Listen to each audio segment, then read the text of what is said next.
திருப்பூர் மாவட்டம் மங்களம் பகுதியில் நொய்யல் ஆற்றில் குப்பைகளும் இறைச்சி கழிவுகளும் கொட்டப்படுவதால் விவசாயம் பாதிக்கப்படுவதோடு தொற்றுநோய் பரவும் நிலையும் உருவாகியுள்ளது. நொய்யல் ஆற்றை சுத்தப்படுத்தி பாதுகாக்க கோரி விவசாயிகள் மற்றும் பொதுமக்கள் உண்ணாவிரத போராட்டத்தில் ஈடுபட்டுள்ளனர். இதுகுறித்து எமது செய்தியாளர் ஜெரி தகவும் கூடுதல் தகவலை கேட்கலாம். திருப்பூர் மாவட்டம் மங்களம் பகுதியில் அமைந்துள்ள நொய்யல் நீரானது கோவை மாவட்டத்தில் தொடங்கி திருப்பூர், ஈரோடு, கரூர் வரை செல்கிறது.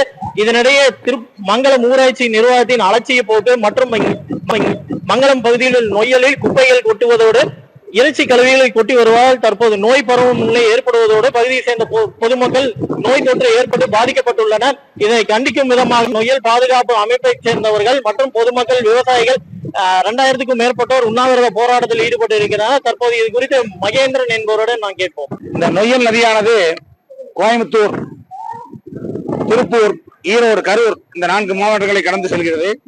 இந்த நொய்யல் நதி மிகவும் சீர்கெட்டு விவசாயமே செய்ய முடியாத சூழ்நிலையில் தண்ணீருடைய தன்மை மாறிவிட்டது. தொழிற்சாலை கழிவுகள், இறைச்சி கழிவுகள், கட்டிட கழிவுகள் இது போன்ற இந்த உள்ளாட்சியில் அமைந்துள்ள அனைத்து கழிவுகளையும் கொண்டது நொய்யல்ல கொட்டி நொய்யல் ஆற்றினுடைய தன்மையை கெட்டு போச்சு. அந்த தன்மை கெட்டதுனால கேன்சர் நோய் அதிகமாக வருவது கேன்சர் நோய். அந்த கேன்சர் நோய்க்கு மக்கள் அவதிப்பட்டு இருக்காங்க.